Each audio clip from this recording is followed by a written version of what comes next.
Hello, everyone. I'm Hans Engel from the Directors Guild of Canada. Welcome to our first DGC Masterclass of 2021. The online Masterclass series began in April of 2020 as a way of keeping us all connected, creative, and inspired.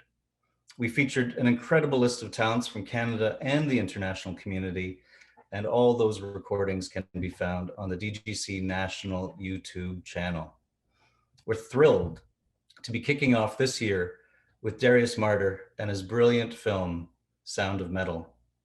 Darius is a writer and director whose first feature film, Loot, was awarded the Best Documentary Prize at the 2008 Los Angeles Film Festival, was nominated for 5 Cinema Eye Awards, and earned him a Spirit Award nomination for the Truer Than Fiction Prize in 2009. He then co-wrote the narrative feature, The Place Beyond the Pines, in 2012 with Derek Cianfrance and Ben Cocchio. The original screenplay won them the Penn Literary Award in 2014. In 2015, Marder and Cianfrance also co-adapted the Pulitzer Prize finalist book, Empire of the Summer Moon by Sam Gwynne for Warner Brothers Entertainment to go into production this year, 2021. Sound of Metal, co-written with his brother, Abraham Marder, is his first fiction directorial debut.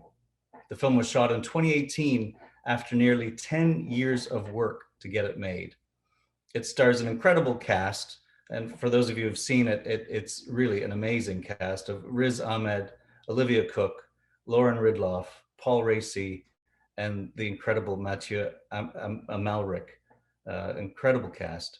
Sound of Metal premiered at the Toronto International Film Festival in 2019 and won Best Film at the Zurich International Film Festival later that year. Our moderator tonight is none other than DGC director, producer, Michael Peterson in Alberta. Michael is an award-winning filmmaker who began his career making documentary films and then moved into scripted, including feature films Lloyd the Conqueror and the horror thriller Knuckleball, starring Michael Ironside and Monroe Chambers. He's also directed comedy for TV, commercials, short films, and music videos. He's also an active producer, constantly developing new projects and collaborating with other creatives, including RT certified fresh survival thriller Harpoon and exec producing CSA nominated CBC Gem original hip hop comedy web series Ming's Dynasty. Michael graduated from the 2013 Canadian Film Centre Directors Lab and has a Master of Arts from the University of North Carolina. Welcome, Darius and Michael.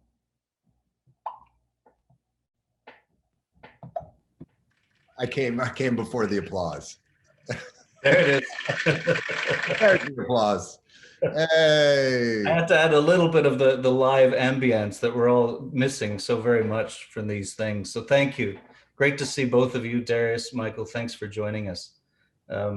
Thanks. Before I hand it over to these guys, I just want to point out to the audience the Q&A button at the bottom of the screen. That's where you can type questions in. Mike's going to be watching the entire time. He may not get to all your questions, but that's where you can type them in and he'll try to get to as many of them as he possibly can.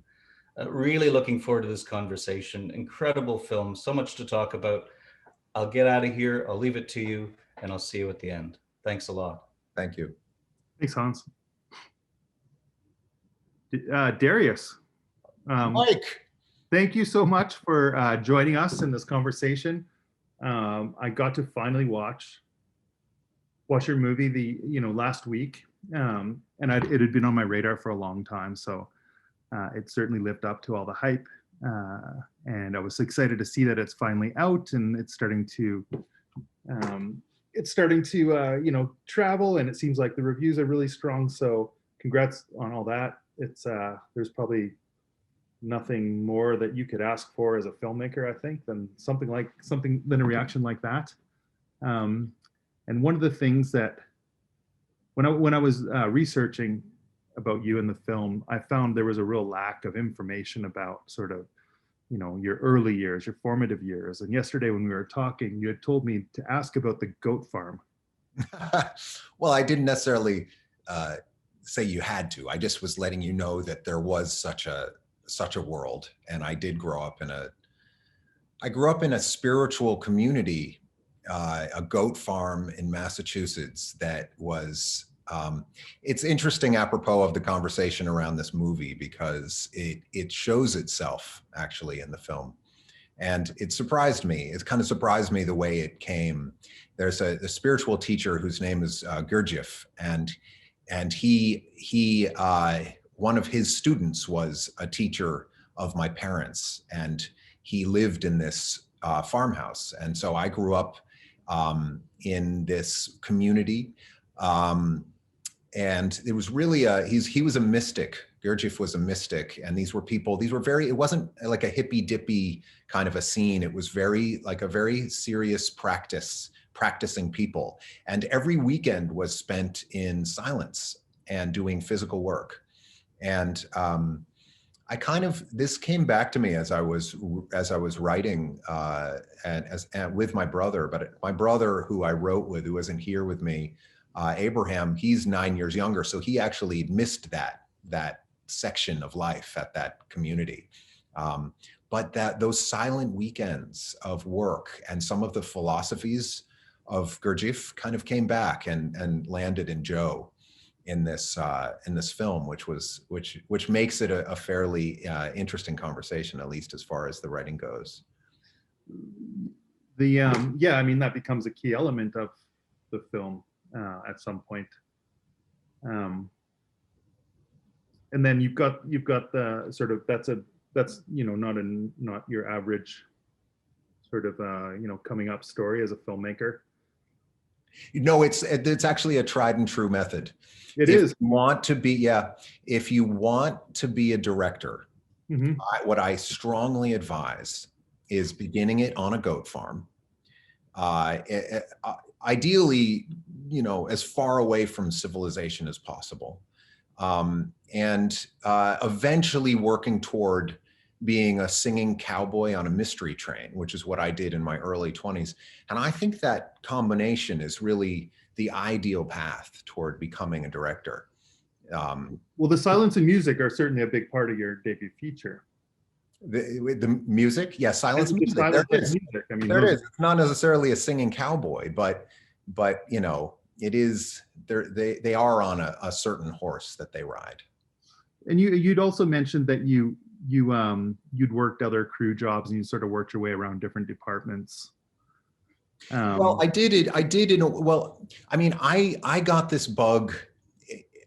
If you're wondering how my journey is a little circuitous, but I didn't go to school. I didn't do anything. I'm not really school material, it turns out. School kind of showed me that. But actually what I did instead of going to college, I come from a family of bona fide geniuses and serious academics. And I wasn't drawn to that. I had a very contentious relationship with school. And, but ironically, in my teens, I was kind of lost. In my late teens after high school, I was lost. I mean, if you don't go to school, you're lost, what do you do? And I was that kid, and I was like cold and hungry in the desert lost, and my 7th grade English teacher contacted me. And I still don't really know to this day if maybe my parents insinuated maybe I needed someone to call me, but I don't know how she knew, but she called me and she said, "Do you want to come and teach with me?" And so I went and taught English. I went and taught writing for 4 years to 7th and 8th graders.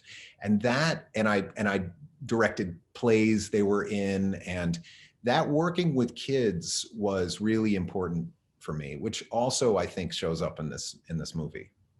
Just the simple. When people say that, because you always hear that don't work with kids, don't work with animals, but I didn't know that. Wonderful to work with. What's that? I've always found kids are wonderful to work with because they still have that sense of play that comes naturally, and there's no sort of self-awareness about feeling embarrassed or shameful or. No, I mean, I think my life is a poster that says work with kids and work with animals. And kids are everything. I mean, everything. I think I was at war with myself. Ruben didn't come from nowhere. And I was at war with myself, and it was excruciatingly difficult for me to put a word on the page. And I wanted to. And in high school, I don't think I turned in one paper all of high school. I begged these schools to fail me. And it was really working with those kids that got me back to being a writer.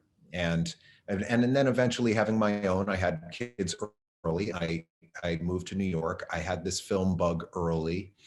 But how do you do it? That's the question. How do you do it? You know? And what was your answer? What was your solution? I didn't have one. I had kids to feed. So I did the obvious thing, which is be a chef. That makes perfect sense, right?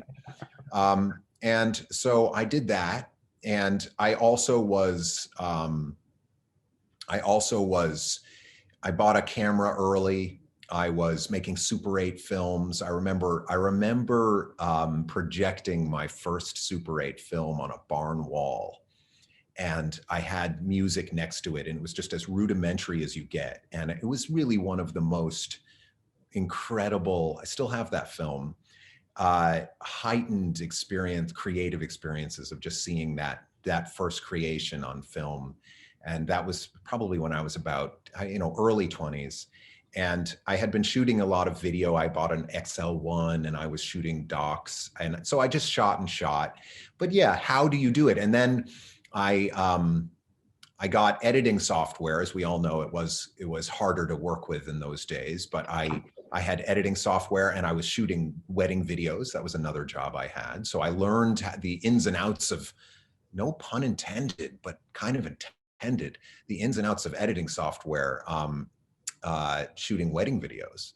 And also cooking and hustling in Brooklyn and with my young uninsured children, and just trying to kind of make this work, all the while writing. And then, and eventually I got to a point right before I made Loot, that documentary, I got to a point where I just had to quit everything. But during that time, yes, I worked production in every different way. I worked on everything I could work on. I got fired from things because, again, I don't think I'm school material, and I don't think I can work for people.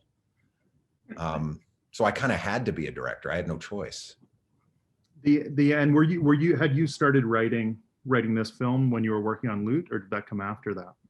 Well, actually, I met Derek 13 years ago, Derek C. in France. And that was at a school picnic for our kids. And we kind of, gravitated to each other, and we're talking about this. We're talking about the seed that became this movie within like a minute of meeting each other. So yes, I was still finishing Loot then. So I guess, I don't know if there probably was crossover. I probably started writing this movie right about when I was putting Loot out into the world. That's about right. It's a long time ago. My kids were made, they might have been 10 and 5, and now they're 16 and 21. And that's time. I mean, it's interesting to do a project like this and recognize that it's, a good portion of your adult life. And it's amazing. It's kind of awe-inspiring. People say, how did you do it? And I'm like, because I didn't fucking know. There's a lot of power in not knowing. There's a beautiful power in not knowing. Yeah. For a couple of films, or else you might not take them on. No, I would have done it anyway. I mean, Loot took me 5 years. I'm just hoping I don't have to do it every time. And I hope there's no correlation between going 5 years, 10 years, because that means it's 15 for them. It's getting longer. That's right. And then you had said that there were some opportunities to make Sound of Metal, over the 10-year plus process until it did get made. But there were certain things that you weren't willing to sort of, you weren't going to give up on certain ideas or certain philosophies that you had in terms of how you wanted to approach the film that were important enough that you weren't going to sacrifice certain elements. Can you talk about some of what those are, if any of them changed along the way? And then what the things are that you got that allowed you to make the version of the film that was important for you to make in the way that you wanted to make it? Well, yeah, I did do that. I mean, I honestly, I'm not really interested in making films just to get films made. You know, it's not that kind of work. And I think what can happen in the industry is you get very desperate because it's super hard. Certainly, I don't know how it is in Canada, but in down where we are, you don't get money to do anything. I mean, there's not nobody's handing you money to make these movies. So um, I don't think that I had no interest in making this in a way that was just to get it made, just to say I'm a filmmaker. I didn't want to do that. I felt something very deeply in this movie.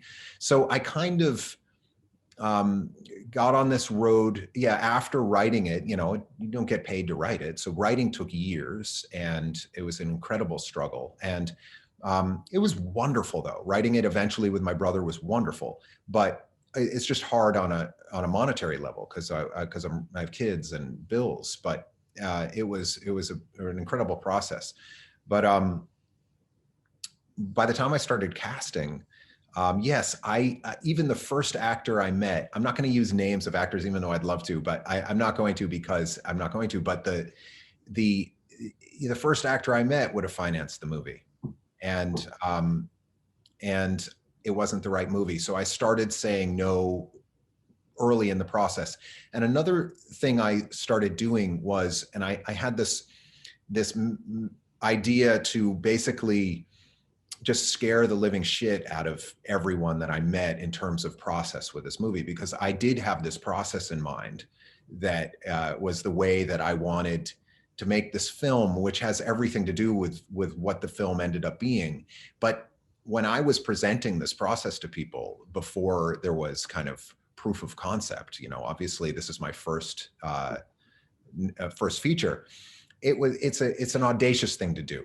And it did really effectively scare the shit out of actors. And what were some of the things you were asking them to do when you approached them? You'd say, well, usually what I would do is I would look at the actor and try to decide what's going to scare this person the most, and that's what I would ask them to do. So if it was a really pretty woman and they were going to play Lou, maybe I'd say, you know, you're going to shave your head. Just see how committed people were. It was a way of it was a litmus test, you know, it was a way of testing, like, what are you in this for? Do you really want this ride? Because I'm not playing around. This is not gonna be like show up and ka-ching and leave. It's not that movie. You have to commit, you have to really want this deep in your bones. And so for every person, it was a little different, but the things that were consistent, like in the case of Ruben, you know, in the case of Ruben, you're going to learn the drums. We're going to, and, you know, I was telling actors, you know, I'm not going to make you look good. We're going to play in front of a live crowd. You're only going to be as true as you are, as you earn. I'm not going to shoot cutaways. I'm not going to shoot all the things that usually get shot in movies that make it look fancy and groovy. We're not going to do it. So I'd rather this music be like less technically incredible and real than in technically amazing and fake, because I hate fake music and movies. So you're going to do that. You're going to earn that. And you're also going to learn ASL, and you can't just learn the lines. You have to get fluent in ASL, some degree of fluent, which is a huge ask. It's a language. It's a complicated language. You know, what it meant is, you know, everyone knows in Hollywood, you know, everybody stacks projects. It's all about how busy you are, how you're in the limelight, all those many things. And everyone talks a good game about, you know, I gained this amount of weight, or I did this or that. But the reality is how many people are willing to step out of all of that noise and just put themselves to something that has no guarantee of success. You know, this is not, you know, I'm not a household name, and you have to have faith. You have to believe in it. The script is the script, so the script shows the way, but you have to believe in this vision. And so that weeded out a lot of people, turns out. It was an effective tool to if I wanted to make this movie in 10 years, that's exactly what I should have done. It's like going on a car trip with someone to find out how you can stand each other if you're going to do something long term together. Well, it was just excuse me, it was just an effective tool at finding out who was really game for this. And that went for producers as well, and that went for financiers. I went through numerous financiers. I fired a couple groups of financiers when they, weren't entirely up for this or honest. And, it's a grueling business. And eventually, I got Riz, and Riz is all that, he's really that guy. He really moved to Brooklyn for 7 months and actually did this. And, he was up for being scared. That's the definition of courage. The same is true for Olivia. And it was really the same is true for my producers at Caviar. They stuck with this when literally every other producer in the world wouldn't. And the same, and by the way, I had to fire my financiers 12 days before shooting and send a Hail Mary out. So the interesting thing about this movie. At any point where people are like, you've lost your mind. Oh yeah. What are you doing? This is your shot. Absolutely. You're blowing it. That was, as a matter of fact, did they talk to you? Because those were their exact words. No, weren't you worried about that at all? Yeah. Yes, at times. I wasn't worried I lost my mind. I knew what I wanted. But you know what I mean, though? Like, am I being extreme here? Am I just hanging on to something? Yes. It was really hard at times, honestly. I mean, I could talk a big game about I had this vision and I was willing to stand by it, and I did. But it was really hard at times. It was really, sounds frightening. Year after year when people would say, hey, so what are you doing now? And I'd say, well, I'm still doing that movie that I was talking about at the New Year's party 3 years ago, and yeah, it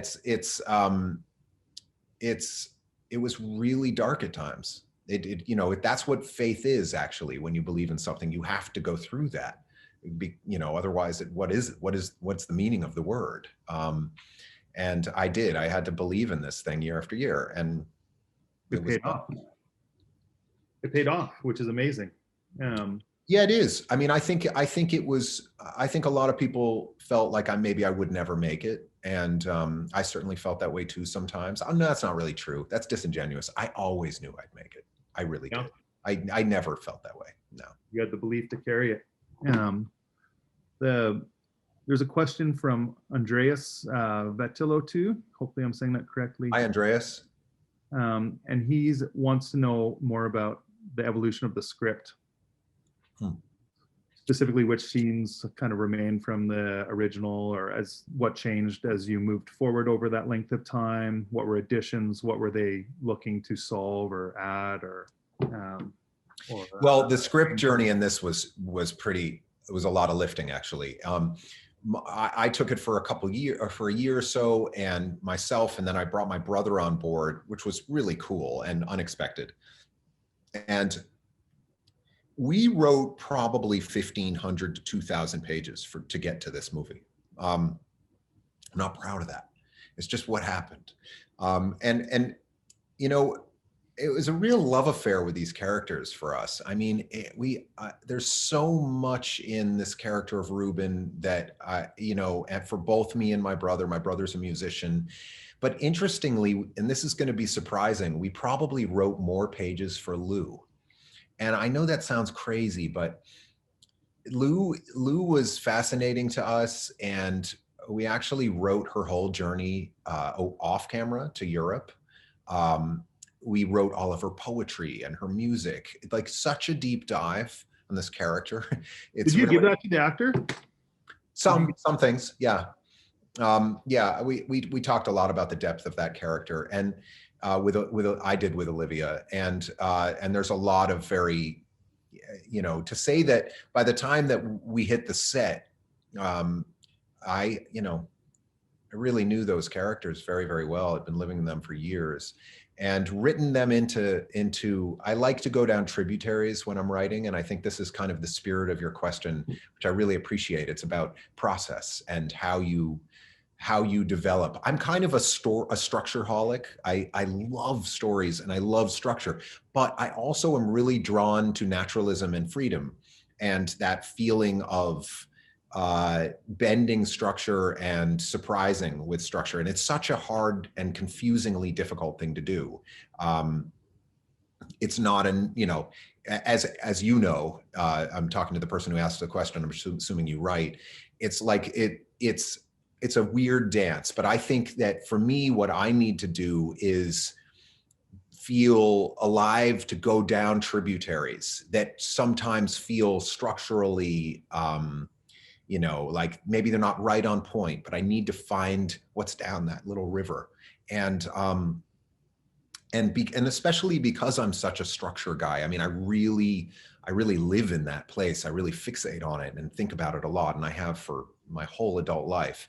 So this story was very much, it took a while to get to Ruben's addiction, and that was what defined him. That was a whole birth of finding this character. And then Ruben's whole backstory and his life as an orphan and his life in foster care and the various tortures he's gone through. And, he's had a tough life, Ruben. And that was all so important because in a way Ruben is the kind of guy who it's so hard that he can't look at it. He can't, it's not right on the surface. He's not going to talk about it. He disassociates. So that has a lot to do with why Joe has him write those pages, because he knows that that's not something with this guy. You don't just go there and talk about your past. Ruben doesn't go back. As a matter of fact, there's a little play on that with the Airstream, and I'm digressing, but it just made me think of it, in our production design, Ruben's always driving the Airstream and he faces forward, and Lou's seat faces backward. And that's kind of a definition and an example and a symbol of who they are. Lou's always kind of mired in this past and this depressiveness, and Ruben's just like fixated on going forward, and he doesn't deal with that shit, So yeah, the script took on many different forms. We wrote many different versions, but when we found the core, it stayed the core. Once it was there, it was really there. And I had a very hard time getting the end to what it is now. That was a crazy journey. And it's funny when I hear people say, yeah, it's what you would think, or it's something. I go, what? It took me years. It's like, how the hell did you think of that? Easy for you to say. No, I mean, it's fine. I think it's a compliment, actually, because I think when a film is doing the right things in a story, it feels just like what should happen. And I know that experience, and I've had that watching things myself, where you're like, yeah, but to find that in the process, in the creative process, is a whole different journey. And yeah. I was going to say, because you have a story that does deal with addiction with the main character. That is a big element of Ruben's character, but you don't show addiction at all in the film or any of, he isn't doing heroin at any point. Well, we show addiction. We don't show drug use. Sorry, drug use. Yes. So yeah, to be clear, we don't show what's normally shown when we talk about addiction in films, which is the drug use. And that's a really difficult thing to do, it turns out. So I wasn't interested in showing the use. It was much more interesting to me and my brother to show the behavior. That can you hold the tension of it's a little like in a horror movie, if you have the monster, the monster you never see. Now, we know the monster you never see is the scariest monster, but you can't never see the monster. Or can you? And that was this kind of, a wonderful revelation. I knew, my brother knew, if Ruben uses, he dies, he's gone, that's it. He's not the kind of drug user where you can go back in. It's not going to work out. And they know that. They both know that. Ruben knows it. Lou knows it. Joe knows it. So that's why so much is at stake. But how do you hold that tension? How do you know that? That's the really interesting thing.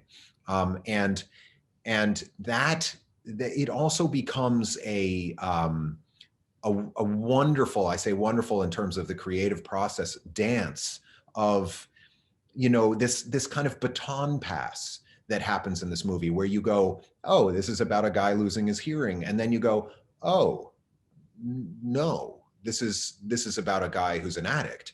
And what, you know, and that's a kind of that's something that was really interesting to me, because it's a little bit of a shift we have to make watching it, where we think we understand the monster we're seeing, and then we have to understand that it's actually something else.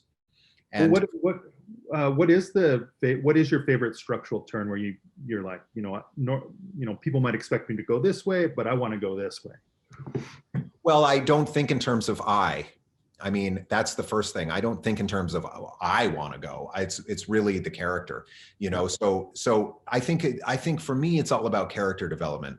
The character shows you the way, and behavior shows you the way. And I think that's why the writing process takes so long for me, is because I'm building this framework of character. It's actually just how I talked, and so the character will tell you. So, you know, like that diner scene, for instance, in the film, that's the handoff, right? But what is it that shows its face in that scene? You know, it's a cigarette that's smoked, but there's never any talk about addiction. There's never any reference to the fact that that guy on the phone is the sponsor. That took a long time to establish that language, and how you can hold that and feel it. It took a long time on the script, and then it took a long time in the edit. Actually, editing this was very hard, again, because it's where is the tension coming from? It has to be all behavioral, and it has to be all something you feel vibrationally in that character, which is a testament to Riz and his performance.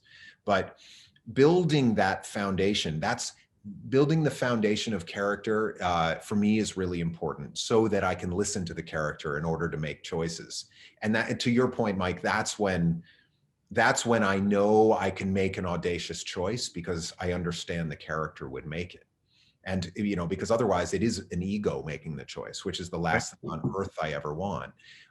So that's a really a fascinating dance. And I was going to say something else and I lost it, but maybe I'll remember. You've got so we talked about this the other day, about the point of view of the film. You have kind of a first person film, so all the scenes are from the perspective of Ruben. The story's told from the perspective of Ruben, right? So that's in that way. Yeah, so that's in the script, I'm assuming, or probably largely in the script. Maybe it becomes even more entirely in the script. Entirely in the script. Oh yeah, the first two words of the script are "he hears." So you're actually in Ruben's perspective even before you know you're in Ruben's perspective. There's an interesting arc in this script, and when I say interesting to me. But maybe, well, I won't assume it's interesting to anyone else, but for me and for my brother, you know, that I'm obsessed with first person perspectives. First of all, I think it's extremely grueling. I think it's in a grueling language, and there's a very good goddamn reason that there are not a lot of first person movies, because it's a joy to cut away. You know, that's that B plot, you know, it just helps everything. Like when you're writing, just cut away. And when you're editing, cut away. But if you choose to be locked in a character, holy shit, is that a grueling language? It's hard. It's hard on an editing level and a writing level. So that getting on that train is kind of like, okay, I guess we're on it. And yeah, so the first line is "he hears," and it's a description of the sound that you first hear in the movie, even before there's a frame. And that's really Ruben hearing. You just don't understand that yet. And the last line of the film is "he looks." And so there's a shift of, you know, there's a very kind of, I'll just merge into some kind of camera discussion, but there's a language in this film that we really geeked out on cinematically. I actually, and that's a language of what I'm calling POH, which is point of hearing. So how do you express a point of hearing? There's one thing, how do you express it sonically? But then how does that sonic representation actually merge and meld with a visual representation? What is that language? And what we most didn't want is for it to be just whatever. It can't be whatever. So, I actually got my DP, Daniel Bouquet, and Nicolas Becker, who's the sound designer. We started talking. We actually met and spent time together, extended time together, well before shooting, just discussing this relationship with camera and sound. This was a language none of us had seen. How do you do it? How do you approach that in a way that was commensurate with what moves me in movies, which is naturalism, and without it feeling again like the ego of a camera or an idea, like, oh, this is that nifty part where they shift in. We didn't want that. It wanted to feel organic. So how do you achieve that? And so one of the decisions that we make in this movie is, to see into sound is to see into the person. So there's a kind of a rigid exclusion of point of view in the movie. You don't get a lot of point of views. You're actually mostly moving into Ruben, or from the side or from the back, where you're kind of feeling into him. And it's a very performance intensive way of focusing. It's really just saying, we are actually recognizing that there's more beyond your eyes, because we do have this sonic landscape. And so actually we really committed to that. So like in the beginning, when he looks out the window in the Airstream, you don't look with him. And that's really the way it goes. And it's partially about the kind of claustrophobia of that internal trauma that is Ruben, that you really work toward that last scene where he actually does look. And that's the first time in the movie where it's like a tree and the church and those point of views. So on a visual level, there's a real journey you take, as well as an auditory level. I'm always interested in opening shots in films. To me, they're the kind of the hook. They're the way to pull someone into a story. They're the door that opens. And this has I think a really interesting, strong choice. And I don't mean interesting. I mean interesting in a good way.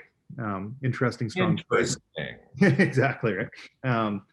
But I really like the opening shot of it. I felt like I'm in the middle of this metal scene at some dank club, and I'm kind of. It was a dank club. I can feel the sweat, and I can feel the audience. Some of them are into it, some of them might not be, and they're like, this is their 100th show this year, and I could feel all these things. So it really built a world. Sort of. Yeah. So can you just talk about how you approach the opening shot, if they hold the same importance to you in general that they do to me, and just give more thought on that? Well, yeah, they are. They're so important. I mean, it's like you only have one, and for it to not be important would be really surprising. The opening shot of this film is really interesting to me because, first of all, it's a direct mirror of the last shot of the film. They're the same shot, but they're obviously completely different. And they really are kind of communicating a specific journey that Ruben goes on in this movie. And that the opening scene of the film is the way that I look at that scene, and the way I look at that opening shot is it's establishing a language that is going to take you through this film. That is not a concert scene. It's not a, hey, we're at a concert and we're here because we want to show a concert. That's not really what it is. That's really a scene with a couple, between two people. It could be in a living room. It just happens to be a concert. And it's not shot like, there's not crowd cutaways, there's not wide shots. And the reason for that is that it's personal, it's intimate. And that first frame is, it's Reuben surrounded by this noise and the noise of his creation. And it's this kind of, like the draw to it, the waiting, he's waiting, he knows it's coming, the anticipation, and it's loaded. And, you know, it's a dolly move, and there are not tons of dolly moves in the movie. It's a dolly move, and we're moving into him because that's where we're going to live in this film. And so it moves from him, and what's he waiting for? What's he fixating on?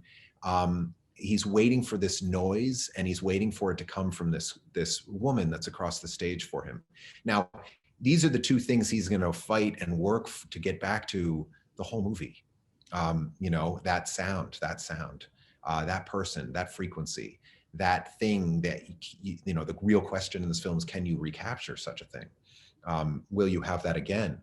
And so there's a great intentionality with that opening shot, and also, and like I said, the closing shot, which is also a sound of metal. It's just the last sound he hears is the sound of metal. And the shoot, you mentioned something to me that you shot this film in sequence. Yeah, chronology is another one of those things that I really believe in. That was one of the things that scared off producers. You know, it's like the last thing in the world a producer wants to hear is they're going to shoot chronologically. But it's the first thing an actor wants to hear. And, you know, again, I think that so many film sets are not set up for actors. They're set up for everything else. You know, it's like, we'll go to the end of the earth for the rain machine. But when it comes to the actor, you know, shooting chronologically is a tough choice. It's not pragmatic. Did it actually help though, do you think? Did you think it was the choice that made a difference at the end of the day? By a million miles. Yeah. Yes. It wasn't just about shooting in order. It was about everything having stakes. You know, obviously as an actor, when you shoot in order, you emotionally don't have to shift gears every time you change scenes. And that's great. You know, that's a great thing to do to help an actor with. But then beyond that, things have real stakes. And what I mean by that is, like, you know, for instance, there's a scene where Reuben and Lou get separated earlier in the movie in the parking lot.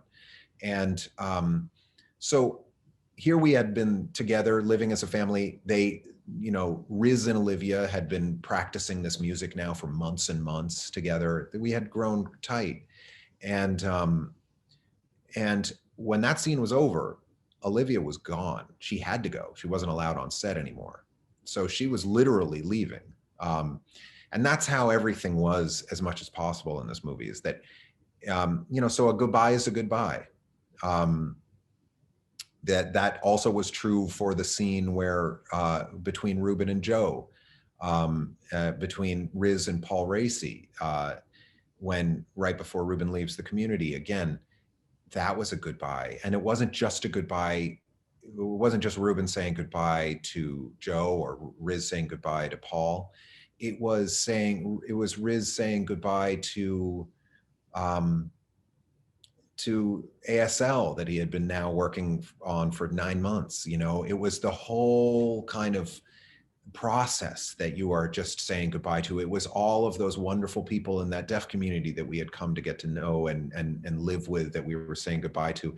And for Paul, you know, he has described this as like, you know, working for this role his whole life. And, you know, that was so there was a huge amount of emotion just as a result of those stakes. And that played out over and over again in the shooting of the film, because, you know, Riz was wearing ear things, for instance. He was wearing, you know, ear implants. They were custom made and they emitted a white noise, so he couldn't even hear his own voice. So I actually had an app on my iPhone that I could sadistically control it with. And but this was a process where at first it was tinnitus and then it went to a white noise. So that chronology in that sense was incredibly important. And once he was in that, he was in it. And even between me and Riz on set, you know, I had to write things down for him, you know, because he was, you know, in between shots, he wasn't hearing. So, you know, that was, if you were going in and out of that, it wouldn't nearly be the performance that it is. This is an odd time to do this, but let's show the trailer and just refresh everyone's mind on this, and then after after that, let's talk about the people watching this better have seen this movie. Well, I'm sure they have. Based on the questions that are coming in, and there's a lot of them, so I'm going to start. Oh, good. Oh, good. Those. We'll talk about Paul Racy's performance, his process, and then working with the deaf community to make sure that you were kind of honoring their voice as well.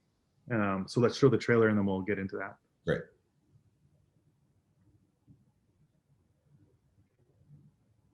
Hit the trailer. You sound great. Yeah, right. What? You telling me you weren't feeling it? You were in it. We don't need to put them all out. I know, but we just need to film them.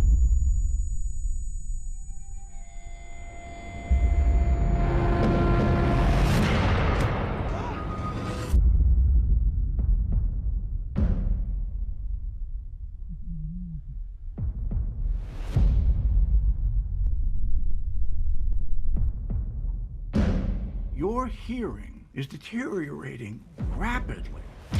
We'll come back. Till then, Lou, we just keep going, okay? No. Lou, No. let's play tomorrow. Let's see what it's like, okay? I'm gonna be like a click track. You can play to me. You have to understand, your first responsibility is to preserve the hearing you have. I can't hear you. Do you understand me? I can't. I'm deaf. I'm deaf.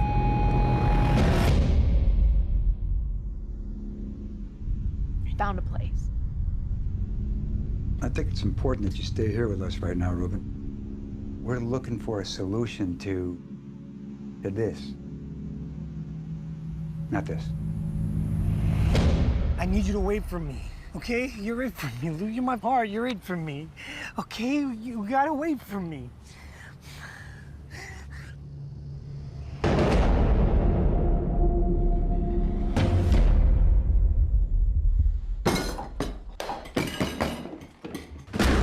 Trying to save my life. Ruben, the world does keep moving. It can be a damn cruel place. But those moments of stillness,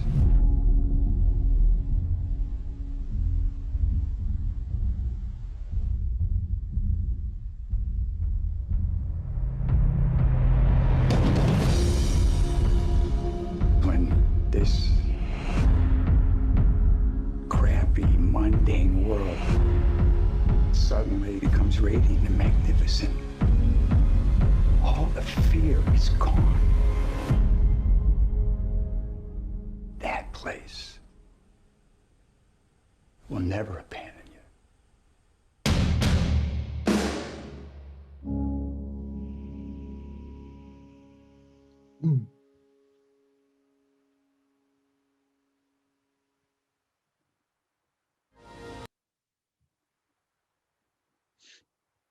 That last part wasn't part of the trailer.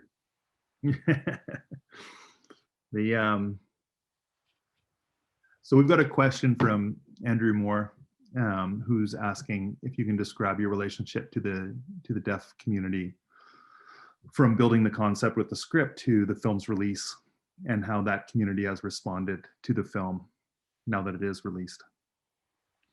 Well, the relationship with the deaf community is really deep in a lot of ways, in the sense that it began even before I met Derek. So Derek had already filmed a lot in the deaf community in Atlanta. So that was a wonderful way in. So it was really deeply kind of immersed in some parts of deaf culture. I say that because deaf culture is a really big word.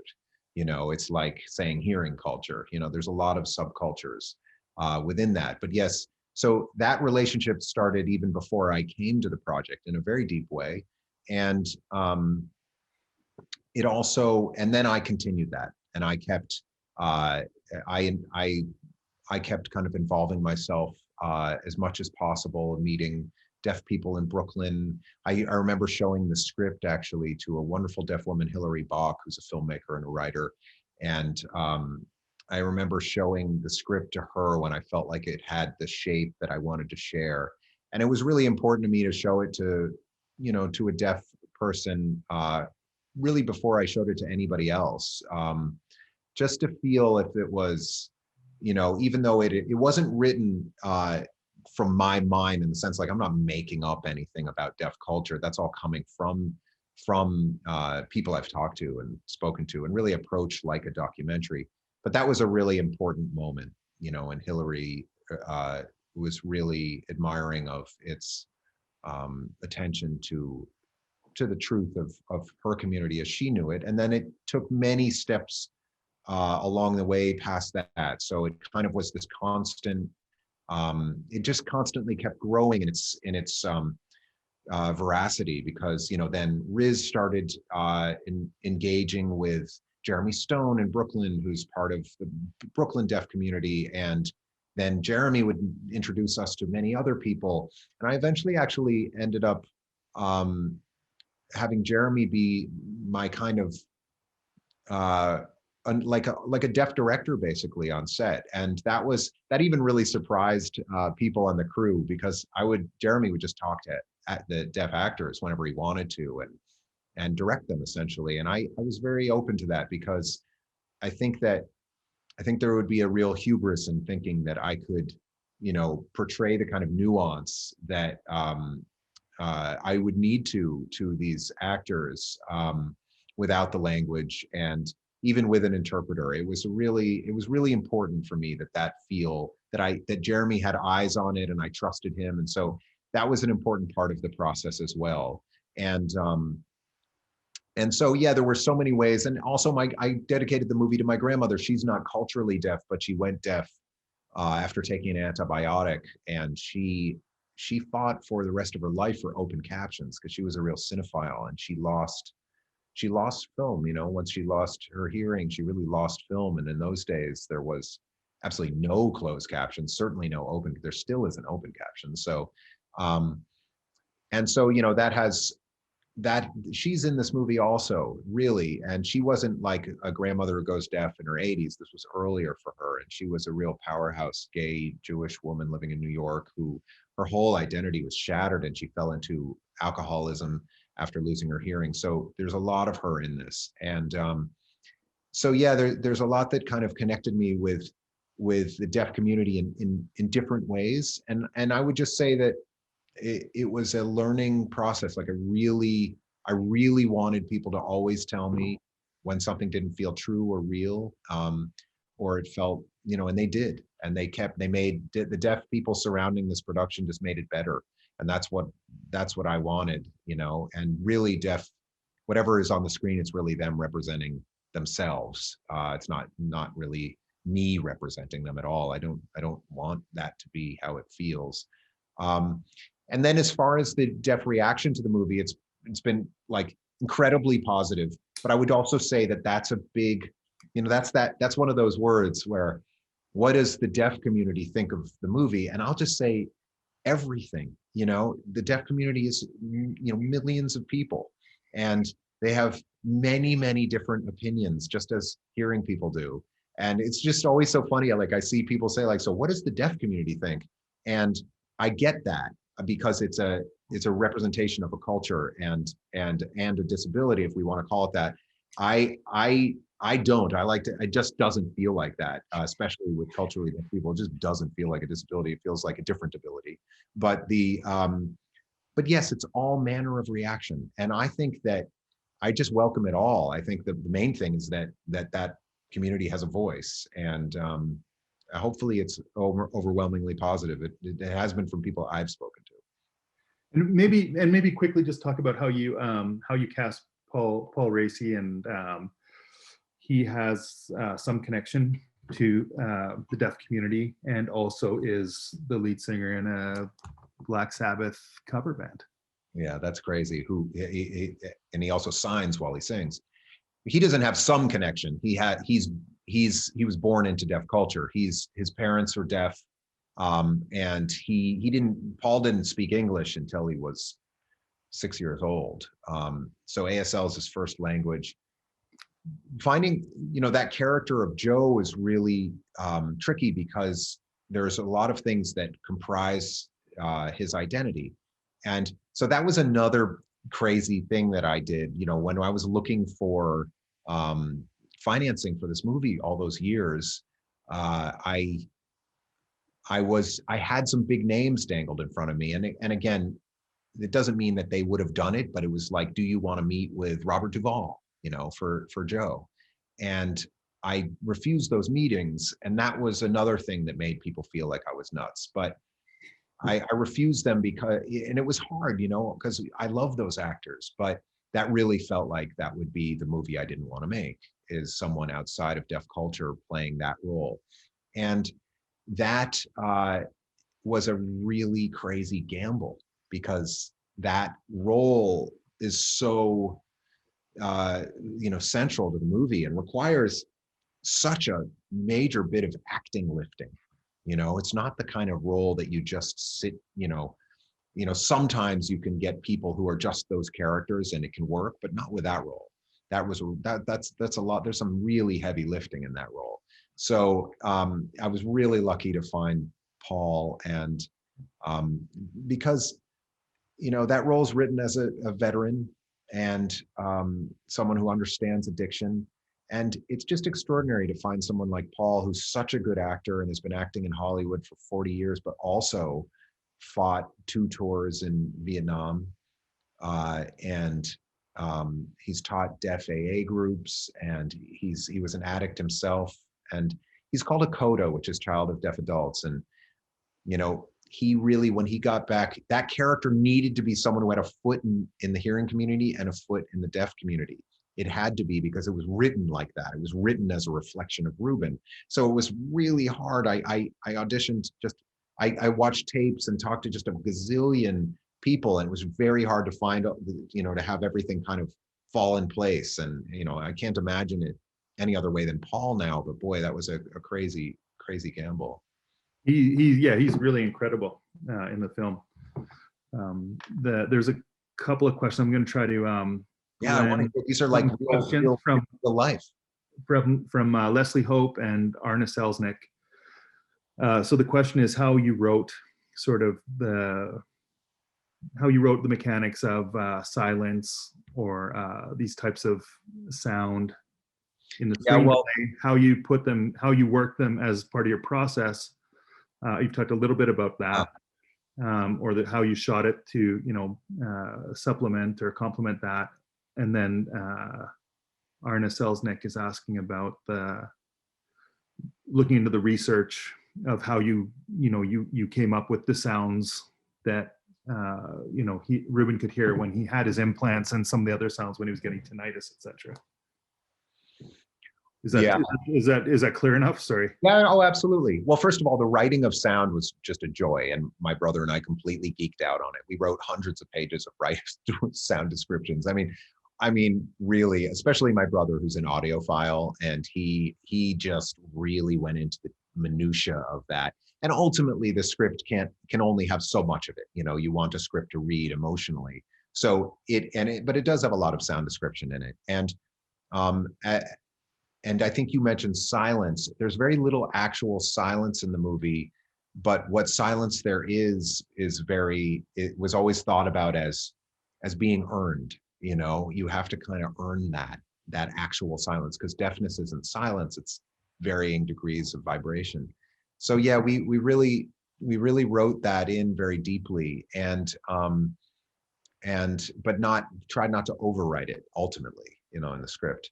But it was always a conversation that I was having with people. It was so interesting because it's actually a really hard idea to communicate, because this whole idea of perspective was much harder to communicate than I even thought it would be. I realized later that some people saw the film and went, "Oh, that's what you meant," and I thought, "Shit, this whole time, it was tough but it was incredible kind of true north, to like go on this ride." So the sound design, finding those sounds and I think you were asking about research. We certainly did a lot of research, talking to audiologists, listened to you can listen to like cochlear implant simulations, talking to people about it, all of that we did. And then it was about building it, which was just this whole other crazy. So basically, the sound design started before we shot. You know, we started my first meeting with Nicola, we went into a soundless chamber where you're kind of all the sound when you speak, it's kind of sucked into nothingness, and you kind of feel your tendons and your organs. And so we realized it's a very internal process, and that led Nicola to coming to set and actually taping the inside of, miking the inside of Riz's throat and his eyelids and his heartbeat and everything. So we were really kind of creating a natural library of Riz's internal sounds and his emotions, essentially. So it was extremely emotional shoot. So there was like a real palpable sense of that.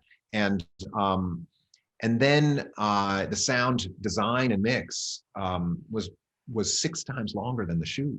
Ended up being like 23 weeks. So that was such an amazing journey. And it was really what I think you were asking about, like building. How do you build these sounds? How do you find them? That took a lot of work my brother was joking with me the other day and saying that he wishes there was a documentary of it, because it was like, it would have made Heart of Darkness look kind of tame. You know, it was really, it's not really true, but it is funny because it was a crazy making experience. It was so wonderful. We did it at Splendor Omnia, which is Carlos Regattas's, has a great sound studio in Mexico. So we did the bulk of it there. And really we did that so we could completely immerse ourselves in sound, and which is what we did, like away from everything. It was just sound day after day after day, month after month. And that was extraordinary. And, you know, there were times when it was maddening, but were there references for some of those sounds? Not really. You know, I mean, yes, some, but no, not really. These were created. I mean, we had references in terms of the research we did, but not, I think you were asking about were the references in film. No. And, you know, some of it's about like that whole perspective of sound is maybe a little more complex than it might seem, even because it's all about identifying these low frequencies. We had a lot of Foley work done. So every footstep you feel, everything, you feel things, but they're not, you know, overt. But then you have to create this almost encapsulized feeling. So you're caught in it, and there can't be little air holes in that. There can't be these high frequency air holes. That's what would make me go crazy. Like, what am I hearing? It was a little like that. Though once you have those, you have to be so specific in that sonic language, otherwise it will not have the effect that you need it to have, which is that claustrophobic feeling, that feeling of being within. And then there's the whole cochlear world, and that was crazy. I mean, that was about processing and reprocessing and processing every single little detail of sound in a million different directions. And it was also about directionality, because when you get a cochlear implant, you don't hear things with any relationship to direction. So our brains are very complicated, and they're amazing. And they, you know, if I snap over here, I know I'm snapping over there. But when you get a cochlear implant at first, I snap over here, it might feel like it's over there. So that's represented in the mix as well. And there's this kind of discombobulating movement to it. And as a matter of fact, the cochlear implant sound that you hear in the movie is probably quite tame compared to what it really is. In real life, it's very hard at first, but your brain acclimates over time. Our brains will figure it out. Less so when we're older. And, you know, kids, that's why there's this big debate, because if you give kids these cochlear implants early, their brains really figure it out, you know? And again, the film doesn't have an opinion on that debate, by the way. I don't have an opinion on, that's really for the deaf community to talk about and figure out, an audiologist, but I don't. It just represents the facts of what it is. It's there, and it's difficult at first. And you must be walking a fine line. And how do you find the line where you're creating an experience that's, you know, at times unsettling for the character, especially with the implants, because things don't sound how he's used to hearing them. So you got to build something that sort of puts the audience on edge, but doesn't turn them off. That's and right. the sound, you have such I think a small space to do that in. So how did you decide where the point was that you'd achieved what you wanted without maybe getting people to leave the theater because it can't handle certain bad image sounds? You know, I did tone it down after, Hans, you'll be interested in this, after our Toronto premiere. I toned it down and a little bit. I was always pushing for that edge, Mike. I was always pushing, like, what's too much? You know, I really wanted to find that line. One person had a seizure in our premiere, and that made me feel like maybe that was just a little much. That's not the reality.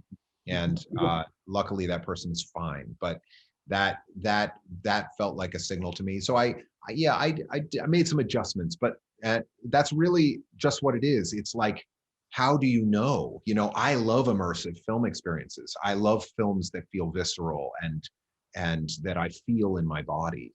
But this was an incredibly difficult conversation to be having month after month about what's too much. And some people would say, Darius, that is too much. That no one can stand that. I was like, are you sure? but that's what it was, you know, and it was kind of an amazing experience for that.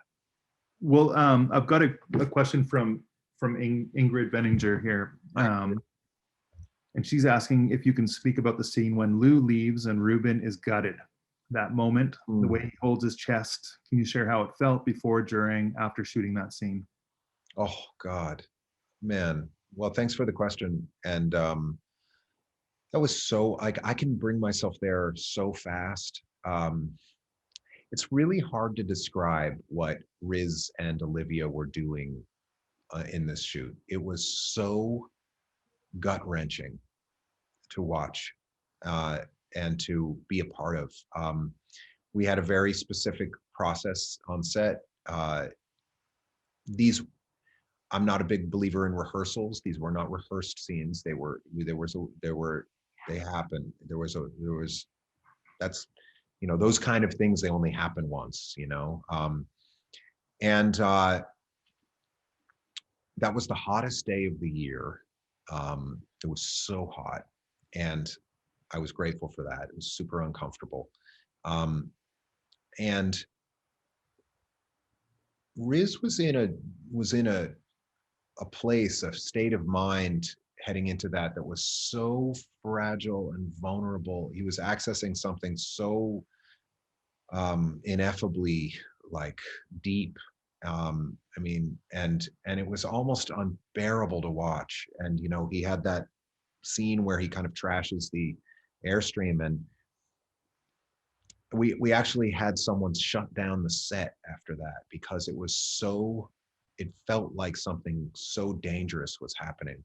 But it was really just because of his emotions, you know. He was so raw. And so by the time we got to that goodbye scene, he had really accessed this feeling of abandonment and what it meant to be alone and what it meant to be severed from that.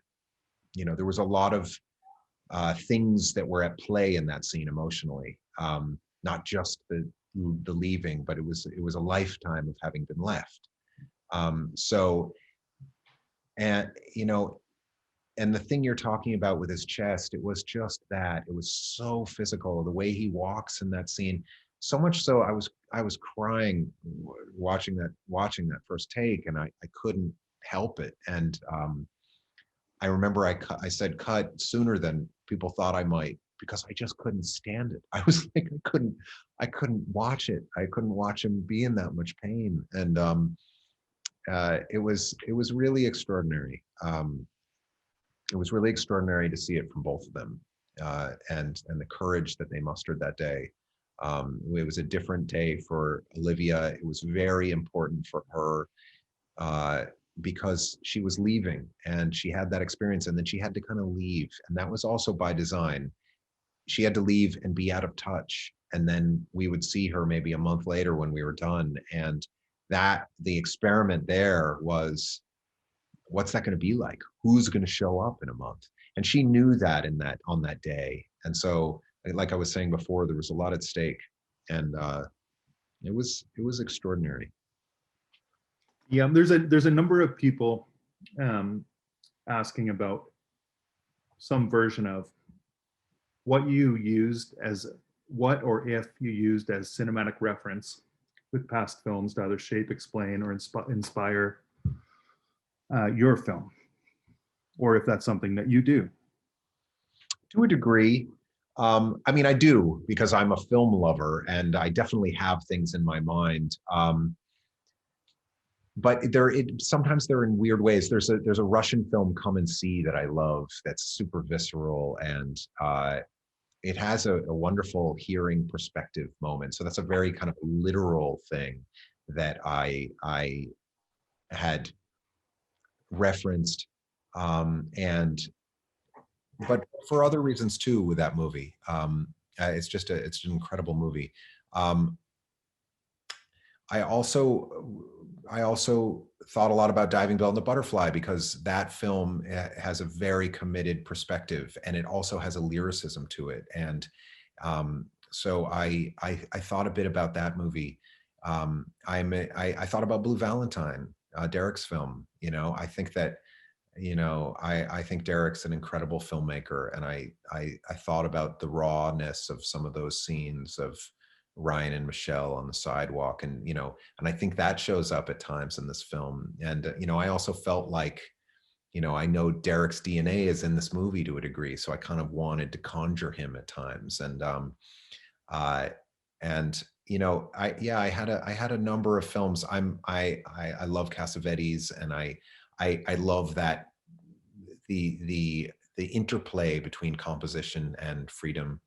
And I also thought a bit about Breaking the Waves, Lars von Trier's film, because I was doing something in this movie that I got really interested in, which is, you know, Lars played with these chapters in those movies. So he has this extremely visceral approach to filmmaking, especially in that movie, shot on 35, and it's handheld, and it just crushes, you know, it's just really intense. And then he has these moments of breath with these chapters. And in those moments of breath, he has this visual thing that moves across the screen and tells a story with, he actually, I think he painted the film, or it's early CGI or something, but it's really amazing, because it gives you these meditative breaths in the movie, and then you get plunged back in. And I was just so moved by that when I saw it as maybe in my early 20s in New York. I just it just blew my mind, but it really stayed with me with this movie. And I have shots in this film that are static in very specific moments in the movie, and they're really referencing that in a different way.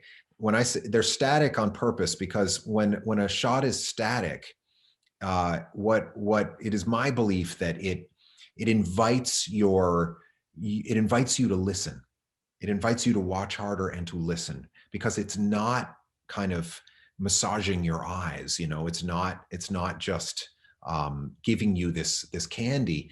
So what happens is that frame opens up to other worlds. And so we have these moments at very specific times in this movie where there's this static frame, and the journey you're taking isn't visual, but it's sonic. So you're actually, if you listen in, you might get some clues into some themes. And I saw those almost as chapters without the markers. And that's right from Breaking the Waves in an interesting and circuitous way. Well, and some of the shots you're talking about, Stephen Barden has a question. Specifically, you mentioned the first dolly move of the film. I would love to know about your blocking and choice of camera movement. Given the frenetic nature of Ruben's character, I appreciated the number of virtually locked off shots. What were your motivations in developing your shot list? You'd mentioned to me that you had some rules that you put into place, or guidelines. Yeah. For approaches. Well, first of all, Danielle Bouquet's really incredible with a handheld camera, and we used a fairly small, quiet camera in this movie because we had a lot of interior interior stuff in the Airstream, and we couldn't have a really loud camera. So, but it enabled us a real mobility, and so the handheld stuff, Danielle's he was just a very strong instinct with handheld. And we have this kind of language between composition and that handheld, that freedom. And I think it's there's not a lot of medium. There's a lot of work on there's a lot of really tight interior work, and then there's this pulling out, because what we were always working with was this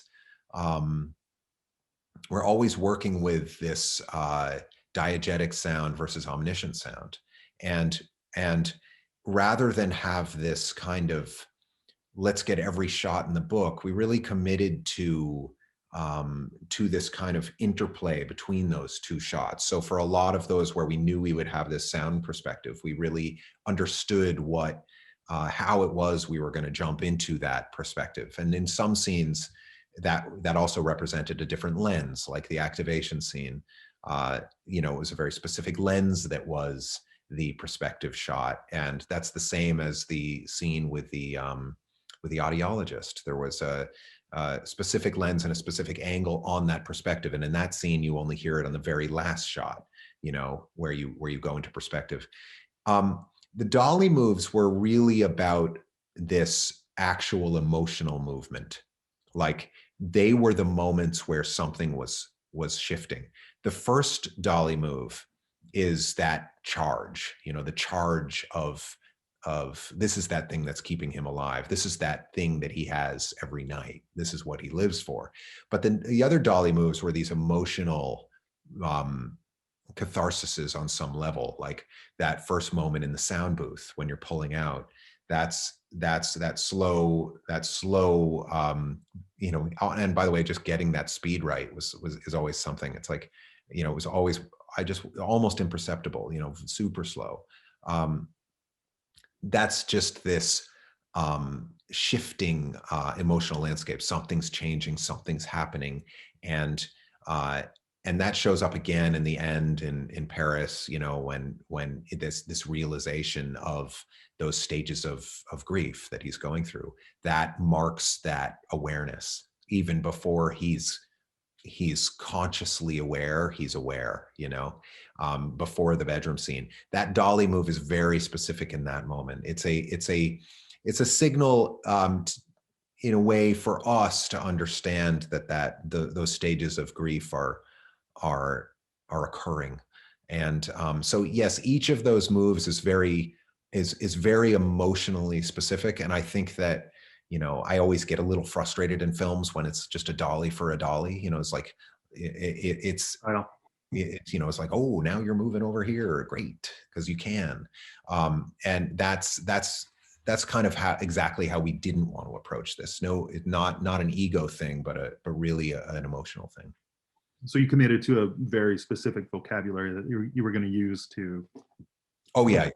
I mean, and everyone was on the same page. Oh yeah. Yeah.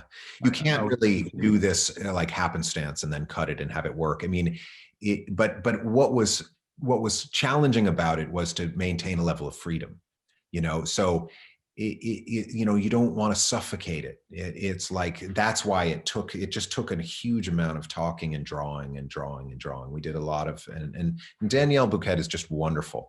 There's another aspect to him as a DP that I think is incredible, which is just that he really, maybe all my years holding a camera myself, and I'm not anything special, but I just shot tons. And what I realized all those years is just how much emotion is transmitted through a camera. It's like people know if that person is listening, if that person cares, if that person is empathetic. And Danielle is so sensitive. He's so sensitive. He's even a little unusual for a DP in that way, and soft-spoken. And I think those actors really felt seen and heard and safe. And I think that was another part of it that I really believe in. And how do you create that space? What did you do to make sure that you could create that space where empathy can be felt and it's not feeling artificial with a camera being pointed at someone? Well, that's a great question. Like I've said before, I think directing docs and directing fiction feels very similar to me, because they're both doing that same thing that you just mentioned. In a doc, you're raising a false construct into a real situation and asking it to be real again. So how does that work, right? As soon as a camera's on it, it's a false construct. It was the same in fiction. It's just a skewed order of things. You're building this, and then it's all false, and then you're trying to bring this reality into it. And I think that safety and that intimacy happens in every single level of filmmaking, every relationship, every person on set, it's like the act of filmmaking. It reminds me so much of teaching a class of kids. When I first came in as a teacher, it was amazing. I would sit with those kids, and they were restless. They weren't safe. They were pushing back. They were acting out. And this other teacher would come in who had been teaching for 30 years or something, and the kids would just relax. And I think, why the hell can't I do that? What is that? And that's that thing that, by my third year teaching, kids were starting to relax. Why? Well, it's this reflective energy. People know what and who is near them and listening or feeling or seeing.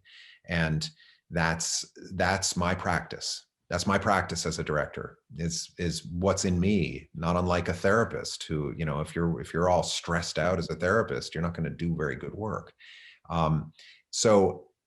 But that has to be true of everybody on set, really creating a family and an energy. It's a living thing.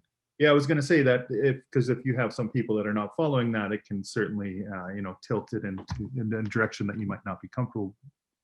And that happens. I mean, it's life. But it's filmmaking is such a paradoxical enterprise, because it's asking for life under conditions that should suffocate it in every possible way, and so that's actually what makes it so exciting, because you're asking, the task is like someone setting a lion out after you across the ground, and it's running right at you, and someone says, just relax, and it's like, how do you do that? And that's a wonderful kind of paradox. That's what it is. I'm going to ask one or two last questions, but I just want to go over a couple comments here. There was Leslie Hope just wants you to know that the performances were amazing and beautifully directed. Thanks, Leslie. Thanks so much. And there are a few other comments like that. And Mike, don't hide them. I mean, I'm trying not to hide them. And people found it very touching. They appreciate your hard work. And then Leslie, I'm going to ask about editing. So anonymous attendee and one other person here are asking about the edit in the edit room and how you found, developed, shaped, or changed the story in the edit room. Well, thanks for asking that. It's editing is another thing that I did for years, and it's near and dear to my heart. And editing is writing, as you know, and you're probably an editor, Anonymous. But the edit was interesting. First of all, my process for finding an editor was kind of interesting. I really wanted an editor. I have a pretty strong personality, and I know what I want, and I'm a pretty damn good editor. So I really wanted to find someone that was better than me, that was really, really, not going to take my shit, because I wanted the movie to be better than me. So I was interviewing a lot of editors, and I decided I would tell every editor exactly what I wanted to do. And I was kind of waiting for an editor who would push back a little bit. So I talked to a gazillion editors. I finally talked to Mikkel Nielsen, who's who's a Danish editor, and he's kind of very highly regarded. He edits like one movie every 3 years. He's kind of careful about what he does. He really lives it. Anyway, I got on the phone with him. I said, this is what I'm going to do. This is what I want to do. This is how I want to do it. And I didn't really want that. I was just waiting to see if someone would, and Mikkel said, no, we are not doing it that way. And I said, oh, thank God.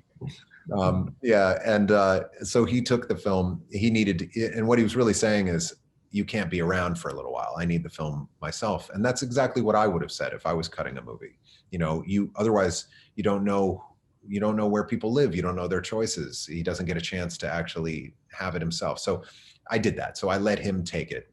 And for, I don't remember how long it was. And that was excruciating for me because it was excruciating, but very important, and that I just step away for a second. And it was a super hard time. I mean, it was hard to step away. And then I went and met him in Copenhagen, and you know, that's a very hard time in cutting because the film doesn't look good yet. It's, in that case, I think it was 3.5, 4 hours long, something like that, you know, and you know, the film very much reflects the script, but there were some really interesting surprises in it. And it turned out, you know, Mikkel is just so extraordinary. He's such a fast editor that when I, you know, we'd have a cut and I'd say, look, Mikkel, I think that we should try, and I'd start describing something. And he'd say yes, and maybe he'd look like he's kind of half paying attention. And by the time I was done talking, I'd say, so let's try that. And he goes, I already did. So he'd cut it while I was talking, you know, and he'd have a new version. Like, the guy was just like ridiculous. We could cut 1 million versions of that movie a day, you know, he was just like that. I had my own editing station and I would cut concurrently, and I'm very slow. I'm a terrible technical editor, but that really worked out for us. And we really tried a lot. We really stretched the boundaries of the movie and worked a lot with this cadence and rhythm. Interestingly, Mikkel is a drummer and was a touring drummer. And when he edits, there's a wonderful thing he does where he's just kind of like feeling the cadence and the rhythm, because we were doing something, we were really after something in this movie that was about this kind of visceral journey that was building and leading you to physical experience. So, you know, one of the rules that I had for the cut is the audience can never be smarter than Ruben. And that was interesting on an editorial level, because there were times when the audience would get smarter than Ruben and you just wouldn't notice it or realize it. And I actually cut it a little bit after Toronto, the film, because I realized at the premiere that the audience got a little smarter than Ruben in a couple moments. It was a terrible realization, but I knew I had to change it. So that's that we had this kind of shape, like the audience never gets smarter than Ruben, but something happens midway through this movie. And the midway point is the slide scene. And we always knew that was the Holy Grail, but it took a long time to achieve it. But something happens at the midpoint of this movie, which is that Ruben gets smarter than the audience. And he's ahead of you. He's making plans. He knows ASL. You know, he's taken a leap, and he continues to take leaps there. Some people are uncomfortable with those leaps, time leaps. How did he plan the cochlear implant? Did he talk to them? You know, there's a lot off screen. And that's a language that we really wanted. We really wanted a language that was always keeping you slightly behind, that you had to kind of look in and catch up. And realize he had plans, and you were on the road with him. And so yeah, the cutting of it had some real surprises. Some things didn't work that I thought most did work. You know, I mean, the intention of the film is very much intact. Some things in the script worked so well on the page, and they didn't work in the film. And those are always the really magical, that's the magical thing. It's like, you know, you can't know that until you get there. And then some of the sound, we had a very interesting process with sound while we were cutting. because we had to work with sound concurrently. So I actually traveled to Paris and worked with an editing system with Nicolas doing sound design as we were going, so we could figure this thing out, like how, okay, because you can't do it later, you need at least a perfunctory sound design. So we were having to kind of half create that design, and we really did make that full template of the sound design in the edit before we got to the sound work. We had a full template because that's just how it had to happen. It looks like our time has run its course. My favorite scene, by the way, is just when he's drumming on the slide and the kid's drumming with him on the slide. I love that moment. But I wanted to thank you so much for spending some time with us and talking about movies, talking about your movie. Thank you for making it. You've obviously touched a lot of people with the film. So I hope it goes on to great things, and next time you make a movie, hopefully it premieres in Toronto and I'll get to see it there. And it did premiere at Toronto. But the next one, where were the you? next one? Every movie I make premieres at Toronto. I'll be there. Place Beyond the Pines premiered at Toronto. We know that. It's part of the contractual agreement. I love you guys up there in that country. And by the way, thanks for being real humans and on a conversation and having real questions. It's such a pleasure to feel connected to people. Well, yeah, I feel like we could probably spend another hour talking about this. There's so much to unpack and dig in this film. We definitely need a part 2 on this one. You stuck to your guns, and it's amazing that you were able to do that, and you got the result, and now it's paying off. So congratulations. Well, Riz said something wonderful to me. He said, and I'll stop talking, but he said after we shot, he said, that was such an amazing experience. If the film goes nowhere, I'm happy. And, for an actor to say that, it's really extraordinary. And I knew he actually meant it. He didn't mean it. Well, it's definitely an extraordinary performance. And I mean, all the actors really knocked it out of the park. And certainly so did you with this film after 10 years of work. So thank you for bringing it to the screen and allowing us to share it with you. An incredible experience, really. And thank you for being here with us tonight. Oh, so fun. An absolute pleasure. Yeah. To all of those of you watching, next Friday night, join us again for a conversation and a full screening featuring award-winning director Mina Shum in conversation with award-winning director Tiffany Shum, talking about her multi-award-winning short doc, Sing Me a Lullaby. The film won the DGC Award for Best Short Film and recently the Grand Jury Prize at Doc New York, which qualifies it for the Oscars. So please join us to watch the whole film. It's about 25, 29 minutes long, and we'll dive into its inner workings with Tiffany and Mina. It should be very, very interesting. Next Friday, January 29th, invitations will go out on Monday. Darius, Michael, again, thank you so very much for spending this time with us, and all the best, Darius, with the rollout of the film. Thank you. I hope lots and lots and lots of people get to experience it. It's quite a trip. Thanks so much, Hans. I really appreciate it. This was really fun. Pleasure. Yeah, thanks for spending time with us. We'll have beers next time. That sounds great. Bye, guys. Enjoy the pizza. All right. Bye. Bye-bye. See you, Darius.